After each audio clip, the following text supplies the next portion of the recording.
Assalamualaikum warahmatullahi wabarakatuh. Alhamdulillahilladzi anzala ala abdihil kitaba wa lam yaj'al lahu 'iwaja. Subhanaka la ilma lana illa ma 'allamtana innaka antal alimul hakim. La ilaha illallah qabla kulli ahad. La ilaha illallah ba'da kulli ahad. La ilaha illallah yabqa rabbuna wa yabqa kullu ahad. Segala puji hanya milik Allah Subhanahu wa taala yang senantiasa mencurahkan nikmat dan karunia-Nya kepada kita semua. Semoga dengan nikmat yang Allah berikan kepada kita menjadi hamba-hamba Allah yang pandai bersyukur. Salawat serta salam kita haturkan kepada junjungan Allah Nabi kita Nabi besar Muhammad sallallahu alaihi wasallam. Allahumma shalli ala sayyidina Muhammad wa ala ali sayyidina Muhammad. Yang sama-sama kita hormati para orang tua kita, sahibul bait, para tokoh agama, tokoh masyarakat, singkatnya hadirin hadirat yang berkesempatan hadir pada sore hari ini. Semoga Allah meridhai kita semua, memberkahi kita semua, mengampuni dosa-dosa kita. Qala Allah Ta'ala fi kitabihil karim, a'udzu billahi minasyaitonir rajim. Bismillahirrahmanirrahim. Ya ayyuhalladzina amanu kutiba alaikumus syiyamu kama kutiba alal ladzina min qablikum la'allakum tattaqun.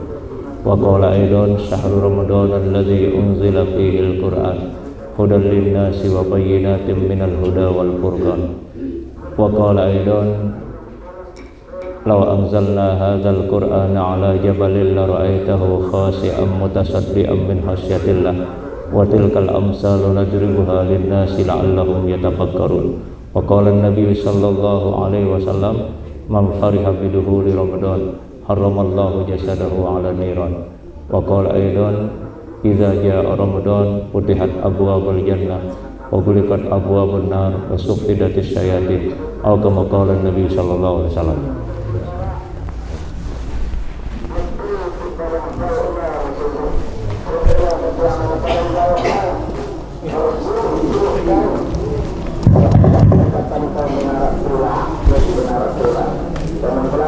Bapak Ibu yang saya hormati, alhamdulillah pada sore hari ini kita dikumpulkan kembali oleh Allah Subhanahu wa taala. Semoga Allah mencurahkan keberkahan buat kita semua. Kita masih dalam suasana bulan Sya'ban dan sebentar lagi Ramadan akan tiba. Apa yang kita persiapkan untuk menyambut datangnya bulan Ramadan? Yang harus kita persiapkan untuk menyambut datangnya Ramadan adalah bagaimana mengisi waktu bulan Sya'ban ini dengan banyak beribadah kepada Allah Subhanahu wa taala, kemudian meningkatkan kualitas ibadah kita. Apabila pada bulan Sya'ban ini ibadah kita perbaiki, kemudian kualitas ibadah kita tingkatkan, Nabi mengumumkan kepada kita ketika Ramadan tiba, man fariha biduhuli Ramadan haramallahu jasadahu 'ala niran. Siapa yang bergembira menyambut datangnya bulan Ramadan, Allah haramkan jasadnya dari neraka jahanam. Nah, bagaimana kita menyambut datangnya bulan Ramadan dengan kegembiraan? Kegembiraan di sini bukan euforia, bukan bersenang-senang, akan tetapi kegembiraan di sini adalah kita sudah mempersiapkan amalan-amalan terbaik untuk menyambut datangnya bulan Ramadan. Salawat diperbanyak, zikir diperbanyak, bacaan Al-Quran diperbanyak, ibadah-ibadah yang lain diperbanyak, seperti sedekah, zakat diperbanyak. Itulah yang dimaksud dengan siapa yang bergembira menyambut datangnya bulan Ramadan. Karena apabila Ramadan itu tiba, semua rahmat itu diturunkan oleh Allah Subhanahu wa taala. Makanya Nabi mengatakan dari tanggal 1 sampai tanggal 10 Ramadan Allah menurunkan rahmatnya. Dari tanggal 10 sampai tanggal 20 itu Allah menurunkan ampunan. Kemudian dari tanggal 20 sampai 30 ibkum minan nar. Ini nilai-nilai yang terkandung di dalam bulan Ramadan itu sendiri. Maka berbahagialah setiap orang yang berpuasa. Kenapa? Karena Allah menurunkan rahmatnya, menurunkan kasih sayangnya. Kita dibelai dengan kasih sayang Allah. Ketika orang sudah diturunkan kasih sayangnya oleh Allah, insya Allah dia akan selamat dunia dan akhirat. Nabi mengumumkan kepada kita, man shoma ramadhana imanan wa ihtisaban ghufira lahu ma taqaddama min dzambi. Barang siapa yang berpuasa di bulan Ramadan dengan penuh keyakinan, penuh keimanan kepada Allah Subhanahu wa taala, maka Allah mengampuni dosa-dosa kita yang terdahulu. Dosa-dosa kita yang terdahulu itu diampuni oleh Allah dengan catatan kita melaksanakan ibadah puasa di bulan Ramadan. Bagi mereka yang tidak mendapatkan ampunan adalah mereka orang yang durhaka kepada orang tuanya. Yang kedua, yang memutuskan silaturahim. Yang ketiga, yang masih ada dendam kesumat di dalam hatinya. Yang keempat, orang yang tidak berhenti meminum minuman keras. 4 manusia ini tidak mendapat ampunan di bulan Ramadan. Jangan sampai kita masih durhaka sama orang tua kita. Kenapa terhalang ampunan Allah ketika kita durhaka kepada orang tua? Karena Allah ingatkan kita dalam hadis qudsi, ridallahi fi ridal walidain wa suhtullahi fi suhtil walidain. Ridhonya Allah tergantung ridho orang tua, murkanya Allah tergantung murka orang tua. Itu sebabnya kenapa begitu berat dosa orang yang durhaka kepada orang tua.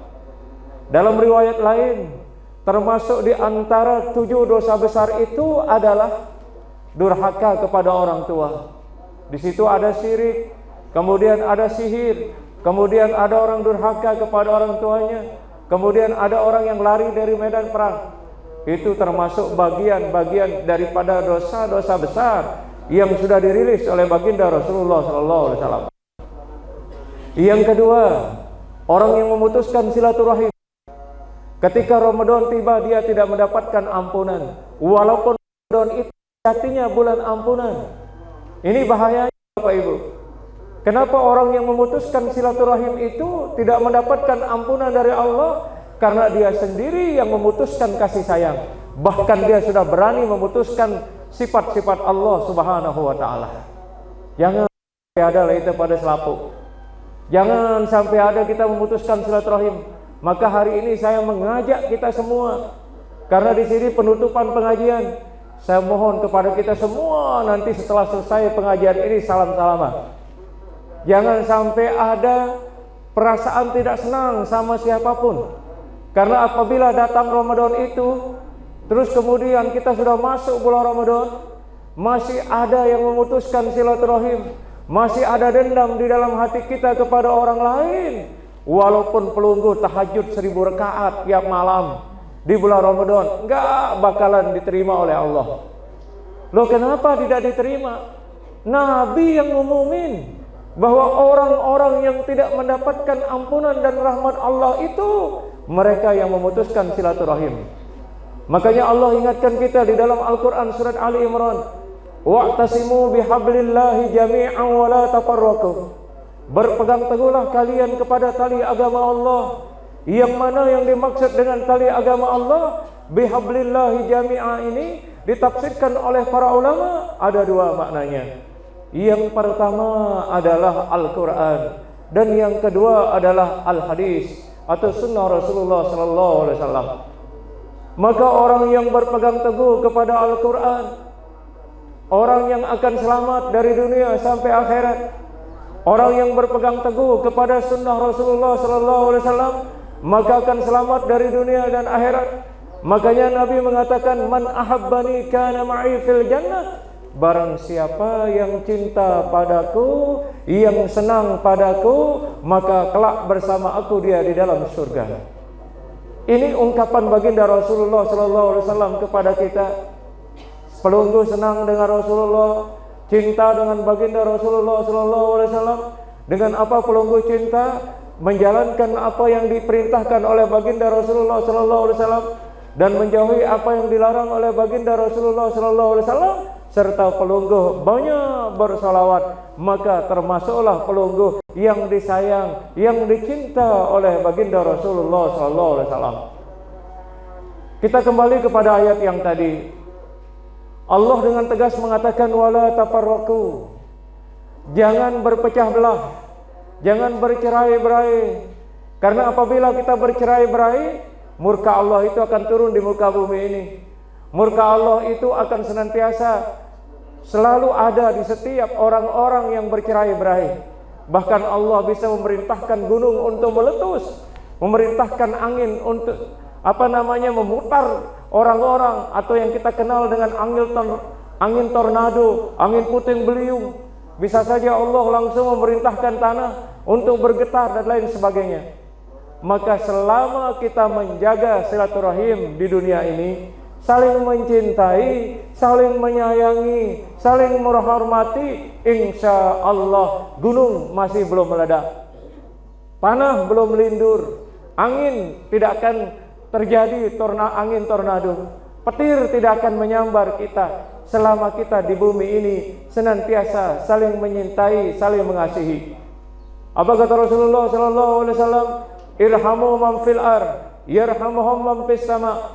Hormati, rahmati, kasihani makhluk-makhluk Allah di bumi ini, niscaya penduduk langit akan mengasihi kita, akan mencintai kita, akan menyayangi kita, mendoakan kita supaya kita senantiasa di dalam naungan dan pertolongan Allah Subhanahu wa taala. Maka yang ketiga, orang-orang yang tidak mendapat ampunan ketika Ramadan tiba, orang yang masih kecanduan minuman-minuman keras, datang bulan Ramadan masih akrab dengan minuman itu. Loh, kenapa begitu besar dosanya sampai Allah tidak menurunkan ampunan? Selama orang itu belum taubat, Allah belum menurunkan ampunan. Maka bertaubatlah supaya kita mendapatkan ampunan dari Allah Subhanahu wa taala. Di mana Allah Subhanahu wa taala membuka pintu-pintu langit, kemudian menerima doa-doa pelungguh, mengijabah doa-doa pelungguh, taubat-taubat sida terima sida-sida Allah Subhanahu wa taala. Lamun tetu taubat, jangan ada pada diri kita masalah yang tadi, masalah memutuskan silaturahim, masalah durhaka kepada orang tua, kemudian ada masalah tentang masih kita akrab dengan minuman keras, masuk bulan Ramadan, maka sekali-kali kita tidak akan mendapat meneteskan darah. Tidak akan bisa. Kenapa? Karena itu dosa-dosa besar yang dilarang oleh baginda Rasulullah SAW. Maka semuanya itu. Lalu yang keempat, orang yang tidak mendapatkan ampunan di bulan Ramadan, yang masih menyimpan kedengkian kepada orang lain. Jangan Bapak Ibu, kasihan. Kalau kita selalu menghadirkan kedengkian di dalam hati kita, ingat, walaupun tiap malam pelungguh tahajud hancur, tiap pagi hancur, Senin Kemis puasa hancur, semua amal ibadah itu akan hancur dengan kedengkian yang ada di dalam hati kita. Makanya Nabi menyebutkan orang yang dengki itu laksana api yang memusnahkan kayu bakar. Jauhi Bapak Ibu. Saya mohon kepada kita semua untuk kita dengki kalau kemudian kebaikan yang kita lakukan. Mari damailah di atas muka bumi ini. Mari bersihkan hati kita ini. Karena apa? Hati inilah yang akan menjadi puncak penilaian di hadapan Allah. Disitulah Allah akan melihat bagaimana hati kita. Innallaha la yanzuru ila suwarikum walakin yanzuru ila qulubikum wa a'malikum. Allah sekali-kali tidak melihat wajahmu, melihat bodimu, melihat cantikmu, melihat gantengmu, turunanmu, akan tetapi yang dilihat oleh Allah adalah hati dan amal perbuatan kita.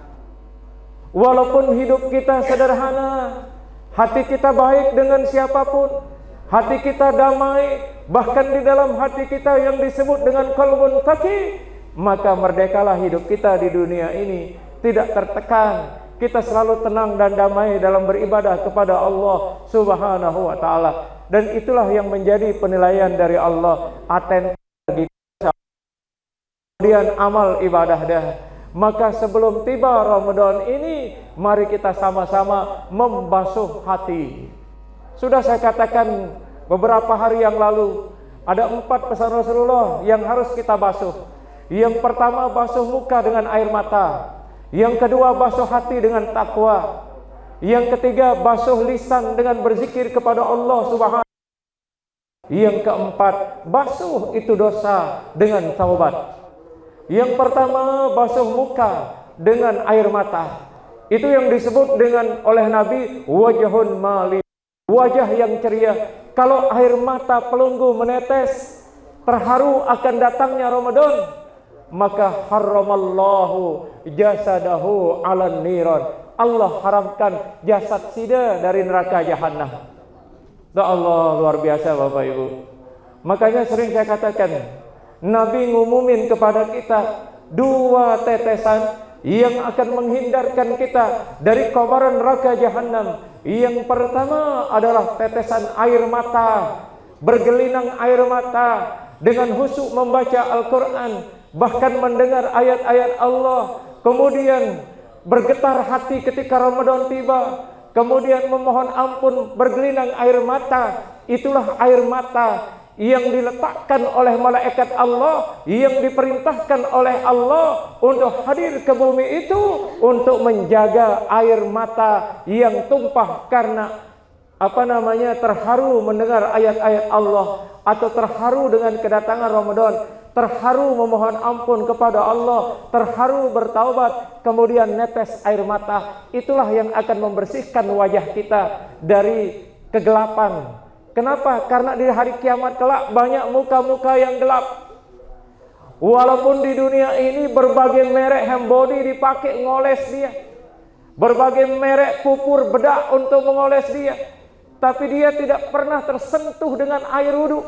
Bahkan tidak pernah menangis ketika dilantunkan ayat-ayat Allah, tidak pernah menangis dengan penderitaan orang lain, tidak pernah menangis dengan orang-orang yang terbelakang, orang-orang yang tidak mampu. Walaupun di dunia ini putih kita punya muka, tapi di akhirat akan ditutup muka kita yang putih di dunia ini dengan muka yang gelap gulita. Maka orang yang menangis di dunia ini dan orang yang sering wudu di dunia ini, maka kelak mukanya itu lebih terang daripada cahaya bulan purnama. Kan itu melek. Basahi muka kita dengan air mata. Bagaimana dengan air mata? Kita mengenang kesalahan-kesalahan kita masa lalu, kemudian bermohon kepada Allah, niscaya ampunannya akan segera turun kepada kita. Apa kata Allah Subhanahu wa taala? Wasari'u ila magfiratin min rabbikum wa jannatin 'arduha as-samawati wal ardh uiddat lil muttaqin. Allah perintahkan di dalam ayat ini untuk kita segera, cepat-cepat, jangan ditunda. Apa yang harus kita segerakan? Apa sih harus dibecak di dalam ayat ini? Si harus dibecak laksanaan adalah kita bersegera mohon ampun kepada Allah.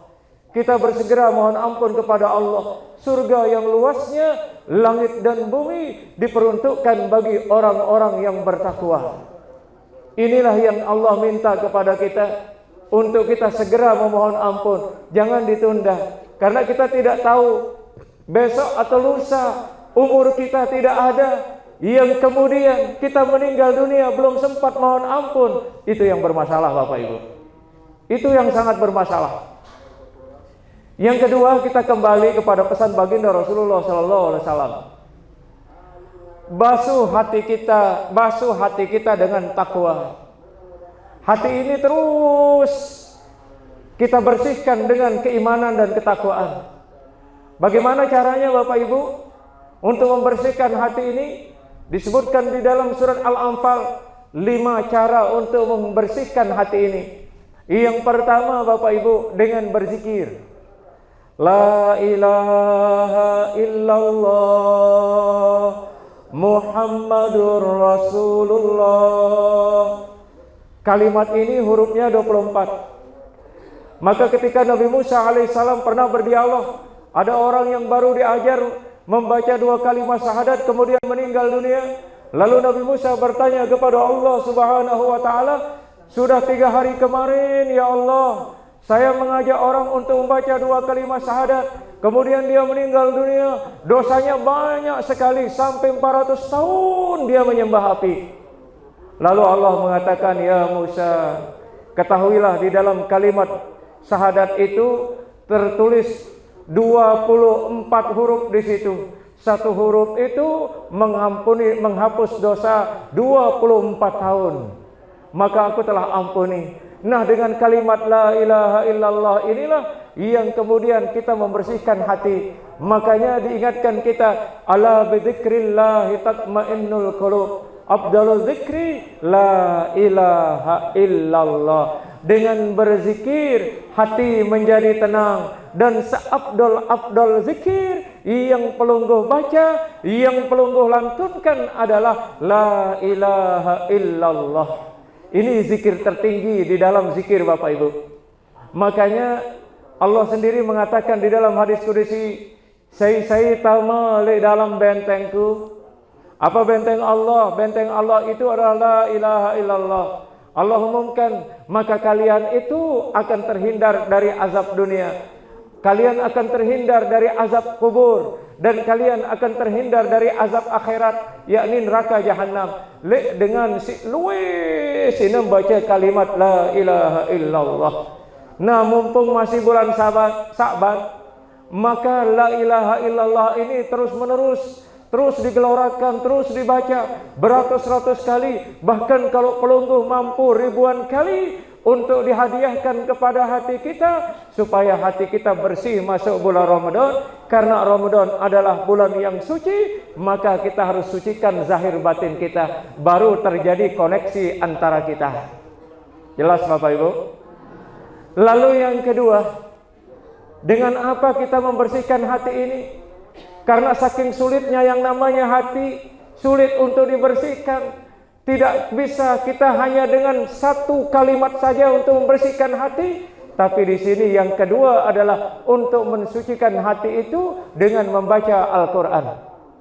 Karena setiap orang yang membaca Al-Quran itu akan dilembutkan hatinya oleh Allah Subhanahu wa taala. Bahkan Al-Quran itu akan menjadi obat penenang jiwa-jiwa. Munde sekat pada pedam kekelam. Itu maka bacalah Al-Quran. Baca ayat kursi 7 kali. Luwe dengan dini di pedam. Padahal kepeng benangna luwe. Mobilnya mewah. Balena bagus. Munde nanginem pil dini pedam. Lah tersiksa sida. Al-Quran itu menjadi solusi buat pelungguh pedam. Apa kata Allah Subhanahu wa taala? Bahwa Al-Quran itu menjadi obat dan menjadi rahmat bagi orang yang beriman. Wa nunazzilu minal Qur'ani ma huwa shifaa wa rahmatul lil mu'minin. Allah menurunkan Al-Quran itu menjadi obat dan sekaligus menjadi rahmat bagi orang-orang yang beriman. Kalau pelungguh kebetulan susah tidur, ada yang enggak ada masalahnya, tapi dia uyang-uyang terus dalam tidurnya, gelisah-gelisah terus dalam tidurnya, padahal gelang-gelang emasnya besar-besar.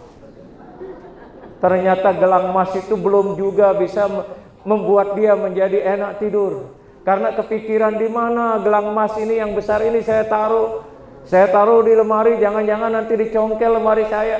Saya taruh di bantal, jangan-jangan nanti ada yang ngangkat. Semuanya menjadi gelisah. Maka segera berwudu, laksanakan sholat 2 rakaat sholat hajat, kemudian duduk bersimpuh di depan Al-Quran, renungi hayati Al-Quran itu. Insya Allah Allah akan memejamkan mata pelungguh dan enak tidur. Itulah solusi dari segala persoalan yang terjadi pada diri manusia. Nah, itu Al-Quran untuk membersihkan hati. Makanya ketika pelungguh membaca Al-Quran, semakin ditambah keimanannya oleh Allah. Apa kata Allah Subhanahu wa taala? Wa idza tuliyat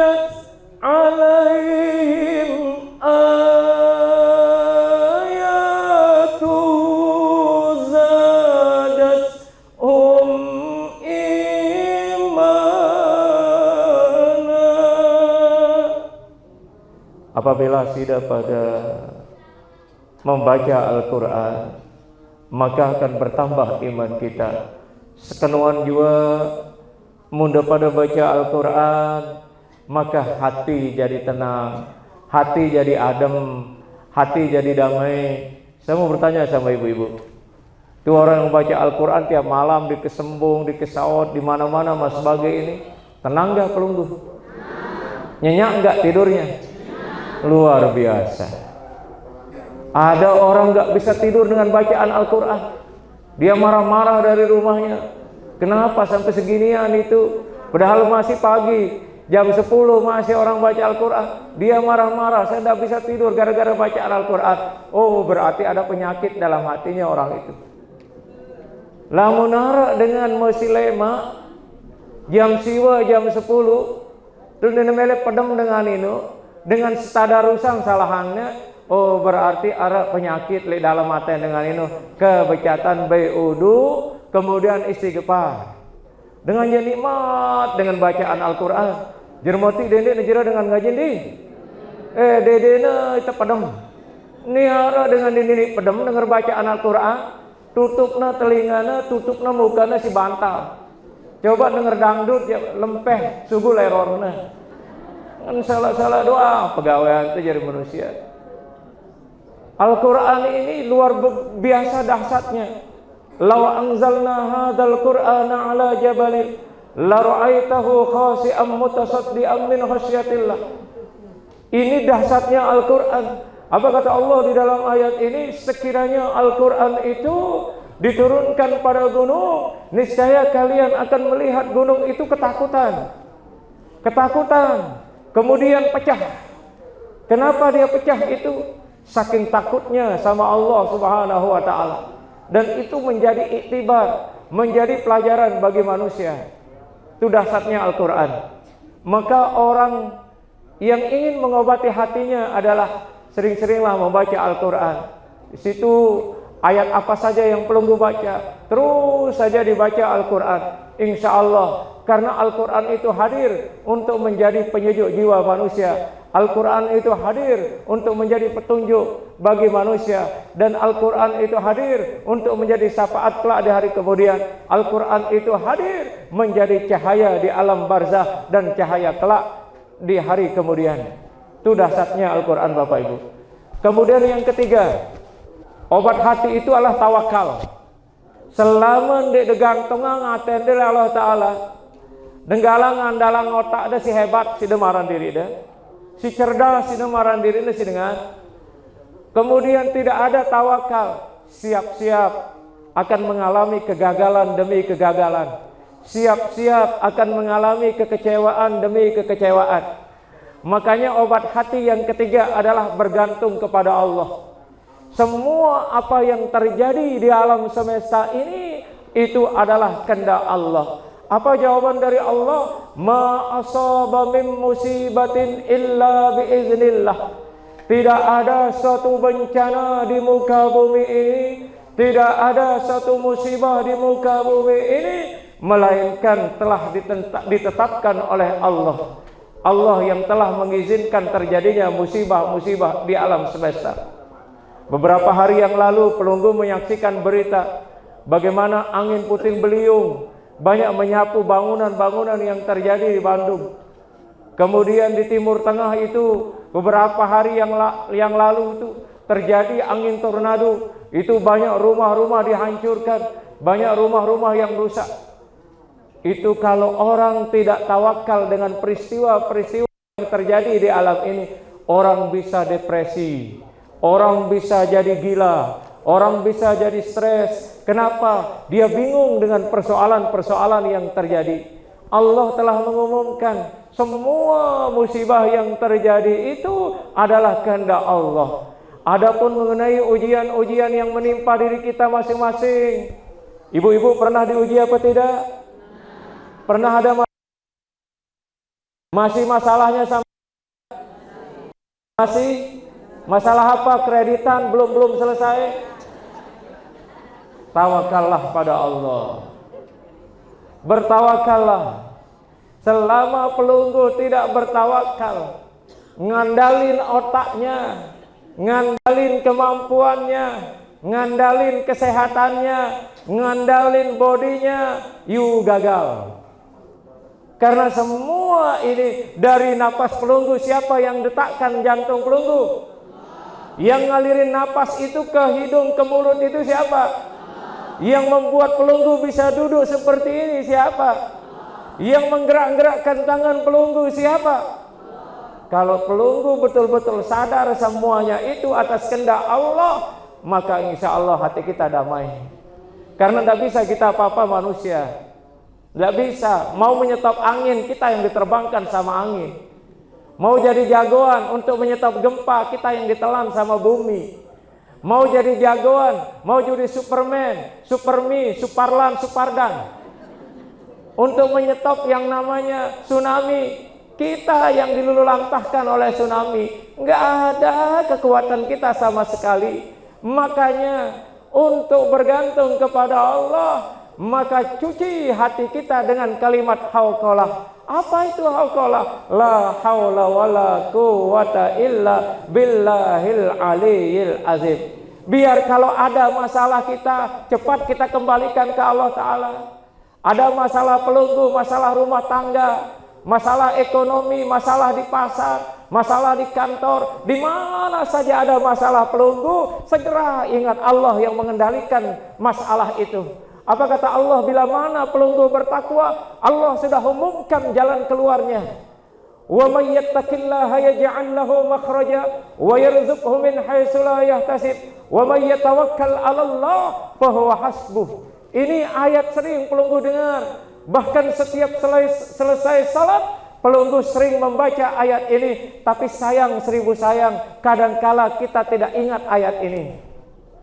Karena saking sibuknya manusia di dunia ini, saking banyaknya problemnya, lupa akan ayat ini. Padahal Allah sudah menjamin di dalam ayat ini, siapa orang yang bertakwa, siapa yang bertakwa kepada Allah, wa may yattaqillaha yaj'al lahu makhraja, Allah bakal berikan solusi, jalan keluar dari masalah-masalah le sida pada selapu, le mbembe tau masalah ta, ngumbe pun ruan masalah ino, ngumbe beli masalah. Allah sudah siap hadir untuk memberikan solusi. Munita ndek mampu sih ta Bapak Ibu. Talon betoli otak tes keraras.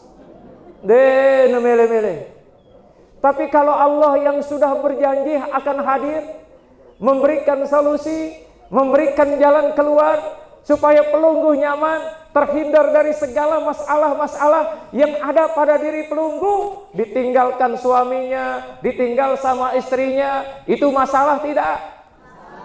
Iya masalah. Siapa ndak sayang sama suami? Siapa ndak sayang sama istri? Tetapi sesayang-sayangnya kita sama suami, sama istri, ketika Allah mengatakan you mati, tidak bisa bertahan, betul? Meninggal suami sedih apa tidak? Meninggal istri sedih apa tidak? Kesedihan kita itu harus diawali dengan tawakal kepada Allah. Kita tidak akan mampu menghidupkan istri kita yang sudah meninggal dunia. Begitu pula istrinya tidak akan mampu akan menghidupkan suaminya. Hanya kita bisa melantunkan doa-doa terbaik buat suami, buat istri. Itu cara kita. Jelas? Nah, tawakal itu Allah mengatakan, siapa yang bergantung kepadaku, kata Allah, siapa yang mengharap kepadaku, kepada Allah, dia gantungkan hatinya kepada Allah. Allah telah umumkan di dalam surat At-Talaq. Apa jaminan orang-orang yang menggantungkan hatinya kepada Allah? Apa jaminan orang-orang yang bertawakal kepada Allah? Allah jawab, wa may yatawakkal 'alallah fa huwa hasbuh. Sai gantungang dirina oleh Allah, bukan karena pada benda-benda, bukan pada kekayaan, bukan pada pangkat dan jabatan, bukan pada harta, bukan pada popularitas, bukan pada kecantikan, bukan pada kegantengan, tetapi bergantung murni kepada Allah. Bahwa hasbuh, maka Allah dalam setiap episode perjalanan pelunggu, langkah-langkah pelunggu, bisnis pelunggu, perniagaan pelunggu, apapun yang pelunggu usahakan, maka Allah akan menjamin dari setiap semua persoalan pelunggu. You yakin dengan itu? Siapa yang menciptakan beras yang pelunggu makan? Ayam yang pelunggu makan setiap hari? Sawi, timun, terong yang pelunggu makan itu siapa? Lah, iya kan? Tidak ada manusia yang mampu menciptakan terong. Hanya terong saja manusia tidak mampu. Sawi nggak mampu. Semua yang kita lihat di alam semesta, tumbuhan-tumbuhan ini, Allah yang menghidupkan dan Allah yang menghamparkan semuanya itu. Maka untuk menyambut datangnya bulan Ramadan, dengan membersihkan jiwa kita dengan tawakal. Lalu yang keempat, bagaimana membersihkan hati? Membersihkan hati dengan cara sholat. Semakin banyak pelunggu sholat, maka kedamaian akan terjadi, ketenangan akan terjadi. Karena sholat itu adalah solusi mengatasi masalah dari segala masalah. Itu yang benar, mengatasi masalah tanpa masalah. Itu sholat, Bapak Ibu. Kalau ada masalah pelunggu, ada sholat duha solusi. Jika dompet pelunggu kurang, harta pelunggu kurang, segera sholat duha. Insya Allah. Tapi jangan karena ingin kaya terus sholat duha. Nanti udah kaya selesai sholat duha, bangkrut. Sholat macam mana ini orang? Artinya apa? Allah memberikan sholat itu adalah jalan untuk menembus ketenangan. Walaupun kita tidak menginginkan harta dalam sholat itu, sholat sudah. Saya sholat duha, ya sudah. Udah dijamin oleh Allah. Siapa yang sholat duha, rezekinya yang masih terpendam di dasar tanah akan dikeluarkan oleh Allah. Rezekinya yang masih nyangkut di langit, Allah akan turunkan. Rezekinya yang masih jauh, Allah akan dekatkan. Rezekinya yang masih sulit, Allah akan mudahkan. Begitu mudahnya Allah memberikan pelunggu dengan cara sholat. Tapi pelunggu masih ngorok. Katanya mau selesai masalah, kesana kemari tapah. Tapah, kolot. Mau kesana kemari cari di tempat semak-semak beluka. Bakarahun, tolong masalah saya. Siapa bakarahun itu? Mintalah pada Allah dengan sholat duha. Di sepertiga malam, kalau ada masalah pelunggu, nangis di sepertiga malam. Tidak ada orang tahu, hanya yang tahu Allah. Tentang gelinangan air mata pelunggu, tentang pedihnya penderitaan pelunggu, tentang sakitnya hati pelunggu. Sakitnya tuh di sini, di dalam hatiku. You ngelapor sama Allah. Wahai Allah, hari ini saya sedang merana. Merana ya Allah. Saya sedang sakit. Kenapa ada orang yang membuat saya jadi sakit? Kenapa dia kaya kok saya tidak bisa kaya-kaya? Orang lain kaya kok di situ yang demam. Kolot. Orang kaya biarkanlah dia kaya. Kenapa kita yang demam menderita seperti itu? Jangan. Kalau ada masalah, bangun tengah malam, ada namanya sholat, ada namanya sholat tahajud. Tahu makna sholat tahajud itu? Di situ Allah telah umumkan, wa minal laili fatahajjad bihi nafilatan lak asa an yab'atsaka rabbuka maqaman mahmuda. Di sini Allah Subhanahu wa taala ajak kita untuk bangun di sepertiga malam. Untuk apa? Untuk sholat tahajud, untuk menyempurnakan sholat-sholat kita sebagai tambahan-tambahan sholat kita yang lain, yang barangkali ada bolong-bolongnya. Dengan tujuan apa kata Allah? Mudah-mudahan kita mendapatkan derajat yang terpuji dari Allah, derajat yang tinggi dari Allah Subhanahu wa taala. Maka itu solusi juga dikasih oleh Allah. Makanya untuk mengatasi masalah tanpa masalah, sholat. Ada sholat duha mengenai ekonomi. Kemudian ada untuk kita dinaikkan derajat kita tengah malam. Itu ada salat tahajud. Kalau pelungguh bingung memilih di antara dua orang yang pelungguh cintai, sayangi, bingung, maka segera ambil wudu, segera sholat yang namanya sholat istikharah.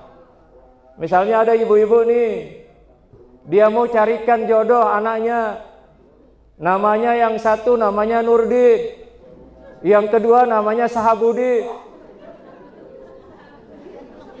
Kenapa ibu tertawa? Iya, yang mudah aja kita sebut.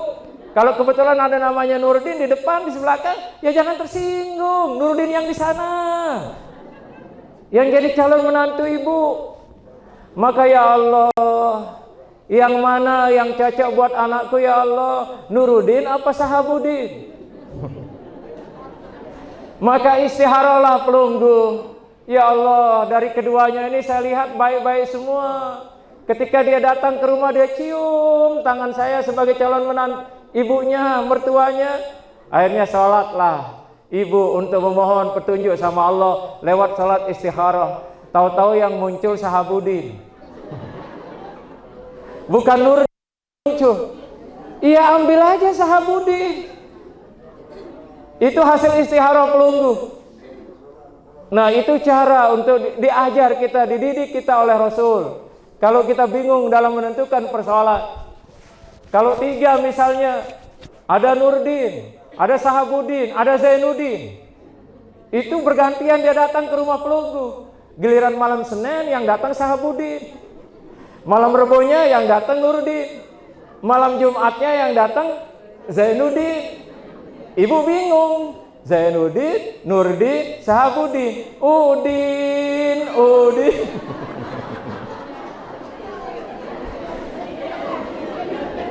Kok jadi Udin sedunia sih? Iya. Akhirnya tiba-tiba malam pertama istikharah, tiga-tiganya yang muncul. Zainuddin, Nurdin, sama Sahabudin.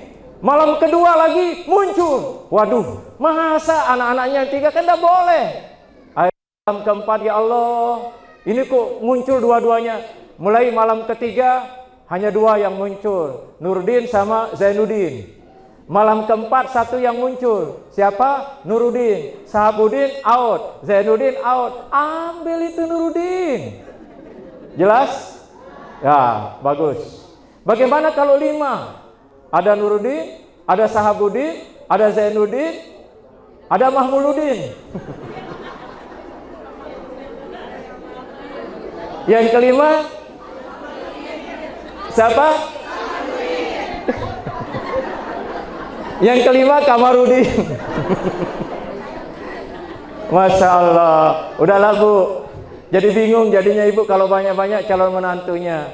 Udahlah yang 2 tadi Bu, itu istikharah. Nah, kalau baca Al-Quran, kita diajar oleh Rasulullah SAW, kalau kita kepingin dimurahkan rezeki, dilapangkan rezeki, itu disebutkan para ulama, sering-sering baca surat Waqiah. Kemudian kalau kita mau aman di alam barzah, sering-sering baca surat Tabarok.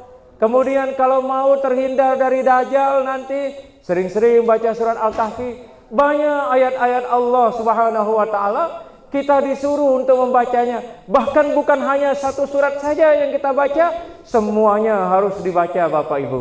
Kenapa? Itu menjadi obat dan menjadi solusi.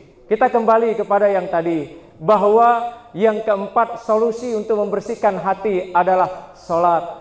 Ada sholat tasbih. Sholat tasbih itu akan menjadi saksi buat jari-jari tangan pelunggu, buat tangan pelunggu, buat kaki pelunggu, buat rambut pelunggu, buat lubang hidungnya pelunggu, matanya pelunggu, telinganya pelunggu, dan seluruh komponen jasad ini ketika pelunggu sholat tasbih, insya Allah dengan bacaan-bacaan tasbih yang 300 tasbih yang pelunggu baca di dalam sholat tasbih itu akan meringankan perjalanan pelunggu masuk ke alam barzah, dan nanti dari semua anggota tubuh ini akan bertasbih dan akan menjadi saksi di hadapan Allah Subhanahu wa ta'ala. Jangan pernah lupa juga untuk sholat tasbih. Untuk apa? Sebagai sedekah buat tubuh kita ini. Kullu kalimatin thayyibatin sedekah. Setiap ucapan yang baik itu menjadi sedekah buat pelungguh. Yang terakhir adalah obat sakit hati itu adalah sedekah. Lamun galau sida ada kepende 1000 becat lalu antrangnya nang timpa anak yatim. Atau tama langsung anu masjid, tege dua tama sekedar nelap kota amal doang. Ampun disugul umpamanya, insya Allah sedekah itu akan menenangkan jiwa kita. Sedekah itu akan menenangkan pikiran kita. Bahkan Nabi mengatakan sedekah itu akan menghindarkan kita dari bala dan malapetaka. Jelas? Tidak akan pernah orang yang bersedekah itu akan miskin. Tidak akan pernah orang yang bersedekah itu celaka. Justru orang yang bersedekah itu akan selalu dilindungi oleh Allah. Makanya Nabi mengingatkan kepada kita, hindarkan malah bencana dengan sedekah kalian pagi-pagi.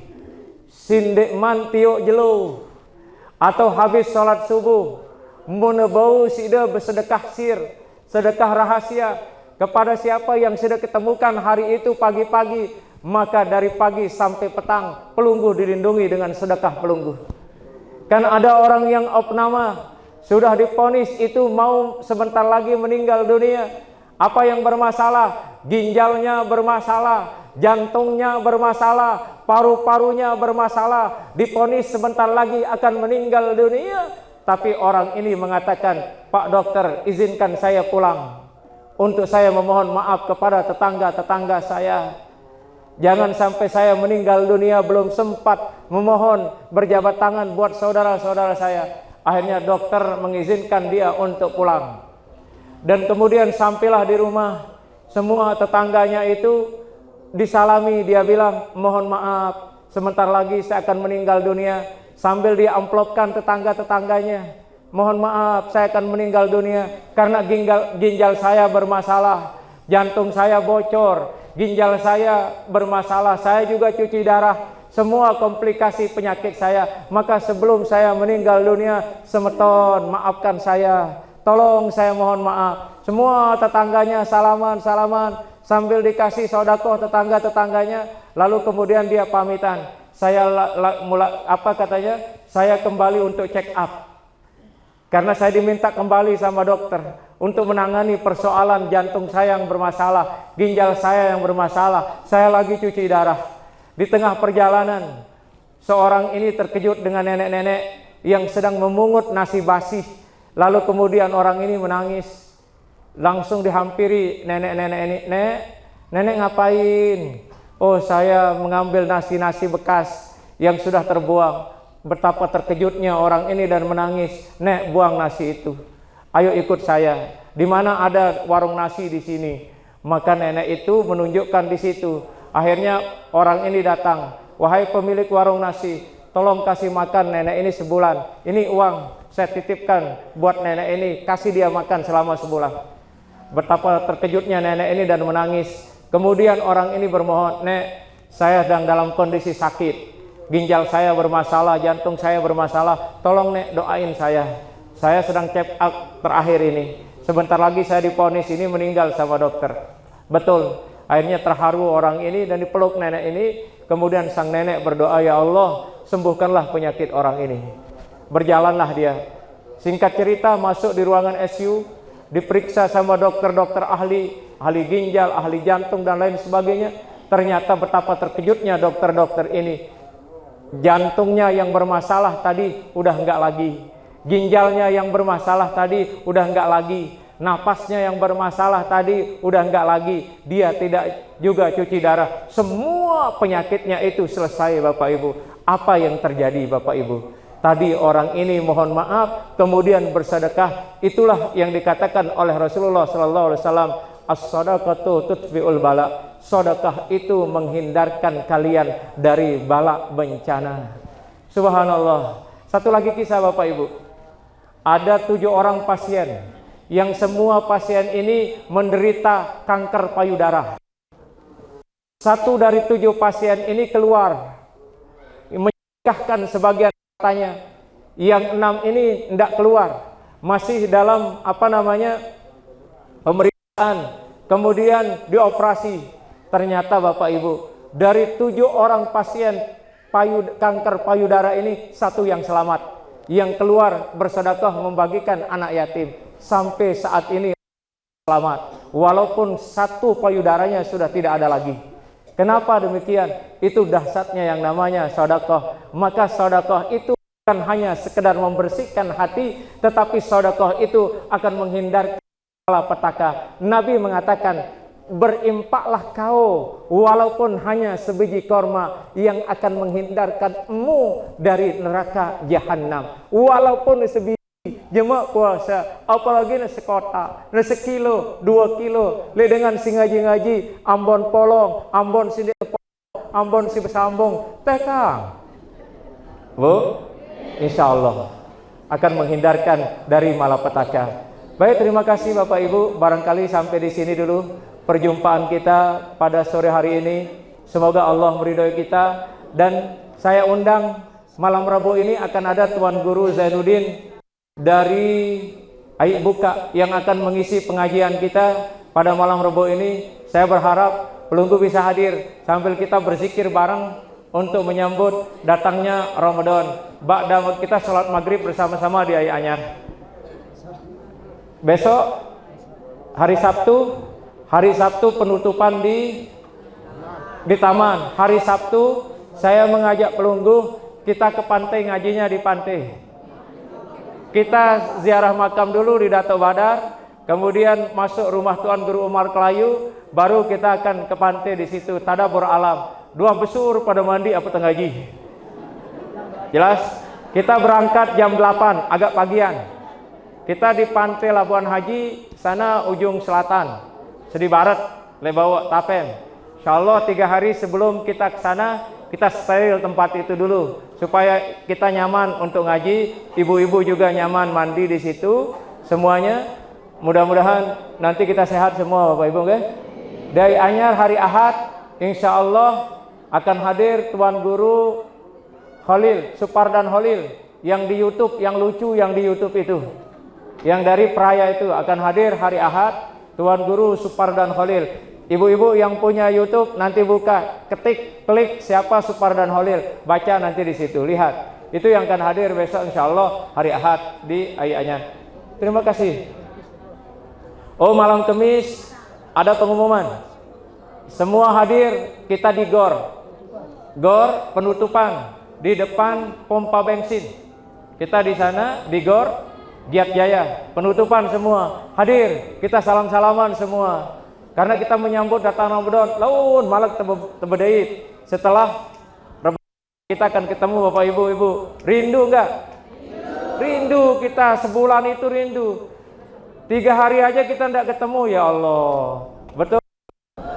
Bila kamu di sisiku, hati rasa sadu. Satu hari tak ketemu, hati rasa rindu. Terima kasih. Wa ma taufiqi illa billah. Alaihi tawakkaltu wa ilaihi unib. Wallahu waliyut taufiq. Assalamualaikum warahmatullahi wabarakatuh.